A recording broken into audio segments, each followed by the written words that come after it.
Every morning, monkey gets a second chance. A brand new day, fresh start, clean slate.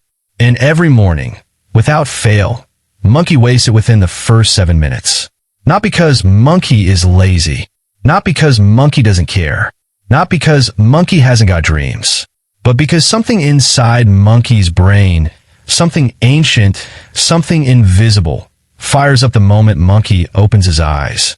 And it has one job: to keep monkey exactly where he is. This isn't a motivational video about waking up at 5 a.m. This is the truth about what your brain actually does to you every single morning. And once you see it, you cannot unsee it. Part 1. The morning sabotage. Here's something nobody tells you. The most dangerous moment of your entire day isn't when you're stressed at work. It isn't when you're tired at midnight. It isn't even when someone cuts you up on the motorway. It's the first 60 seconds after you wake up. Because in that tiny window, before monkey has said a single word, before he's even fully conscious, his brain has already made a decision. A decision about who monkey is going to be today. And most of the time, monkey doesn't even know the decision was made. It happens quietly, automatically, like a program running in the background. Scientists call it behavioral automaticity. Monkey calls it, I just need 5 more minutes. But here's the problem with 5 more minutes. It isn't 5 minutes. It never is. And by the time monkey actually gets up, rushed, behind, already defeated, the day has already been decided. Not by monkey, by the brain monkey never knew he had. Part 2. Cortisol, the morning villain. To understand why monkey's brain sabotages him every morning, we need to talk about a chemical called cortisol. Most people think cortisol is just a stress hormone, that it only shows up when something bad happens. But here's what's actually going on. Every single morning, usually about 20 minutes before you even wake up, your body floods itself with cortisol. Scientists call this the Cortisol Awakening Response. CAR, for short. It's meant to be a good thing. It's your body's natural way of saying, right, it's time to get going. Sharpen up. Face the day. But here's where it gets interesting. The level of cortisol your body releases, how sharp or how anxious you feel, is directly shaped by what your brain expects the day to be like. If monkey went to sleep with unresolved stress, unfinished worries, unread notifications, the cortisol hits harder. Monkey wakes up already on edge, already behind, already overwhelmed. And what does monkey do when he's overwhelmed? He reaches for the one thing that makes the feeling go away fast. Not because monkey is weak, because monkey's brain is doing exactly what it was built to do. Surviving. The trouble is, monkey isn't in a jungle anymore. He's in a bedroom in Britain. And the threats aren't tigers. They're emails. Part 3. What monkey's mornings actually look like. Let's be honest about what monkey's mornings actually look like. Alarm goes off. Monkey hits snooze. Twice. Maybe 3 times. Finally gets up. Doesn't drink water. Goes straight to the phone. Spends 11 minutes watching videos of things monkey will never do. In places monkey has never been. By people monkey has never met. Gets out of bed already feeling behind. Already comparing. Already slightly hollow. Skips breakfast or grabs something rubbish. Rushes. Forgets something important. Leaves the house feeling like the day has already beaten him. And the worst part? Monkey does this every day. And every day, monkey tells himself tomorrow will be different. But tomorrow arrives, and it has the same alarm, the same phone, the same invisible pattern waiting to run. Because monkey hasn't changed the morning. He's just surviving it. Part 4. The 5-second window, the solution. Here's something remarkable.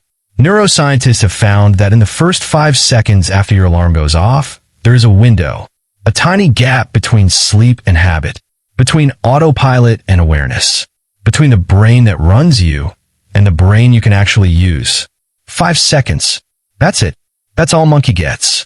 If monkey uses those 5 seconds to reach for his phone, the window closes. The old pattern wins. The morning is already decided. But if monkey uses those 5 seconds to do one physical thing, sit up, put feet on the floor, say one word out loud, the pattern breaks. Not because sitting up is magical, but because the brain reads that movement as a signal that says, today is different. Today, monkey is in charge. And the brain, as clever as it is, will actually follow that signal. It just needs Monkey to get first. Part 5. Monkey's morning tasks. Clapperboard, title card. Key pulls out a tiny scroll. Unrolls it dramatically. Studio microphone right. Enough science.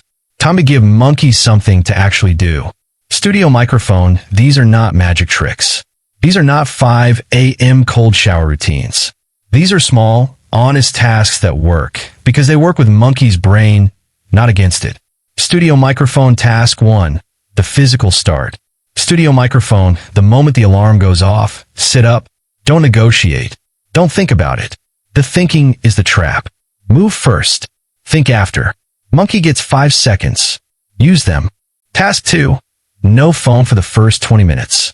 Just 20 minutes. That's all. No notifications. No Instagram. No news. Give Monkey's cortisol time to settle before the world starts shouting at him. The phone will still be there. The morning won't. Task 3. Drink water before anything else. Monkey's brain is 75% water. After 8 hours of sleep, it's running on empty. 1 glass of water before the chaos starts. Simple. Free. Genuinely changes how the first hour feels. Task 4. Name one thing. Not a to-do list. Not a 5-year plan. Just one thing. One thing Monkey will do today that actually matters. Write it down. Say out loud. Then go and do it before anything else tries to steal the day. Task 5. The morning identity statement. This one sounds a bit daft. Monkey thought so too at first. But here's what science says. The identity you claim in the morning becomes the filter through which your brain reads the entire day. So Monkey looks in the mirror and says, out loud, not just in his head, 3 words. Not I will try. Not I'll do better. 3 words, I am ready. Because the brain believes what the mouth says consistently. And consistency starts with mornings. Part 6. The human mind's morning. Here's what separates the monkey mind from a human mind in the morning. It isn't willpower. It isn't talent. It isn't waking up at some ungodly hour before the sun has even considered getting up.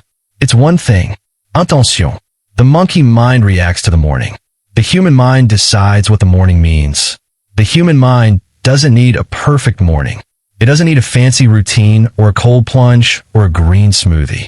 It just needs a morning that it chose. Even slightly. Even imperfectly, even just for 20 minutes before the world takes over. Because when you own your morning, even a small piece of it, you carry something into the rest of the day that no alarm clock can give you. You carry the feeling that you showed up for yourself. And that feeling, quiet as it is, changes everything. Part 7. The ending. Every morning, you get something most people take for granted. You get it before the emails, before the noise. Before the world starts telling you who to be and what to worry about.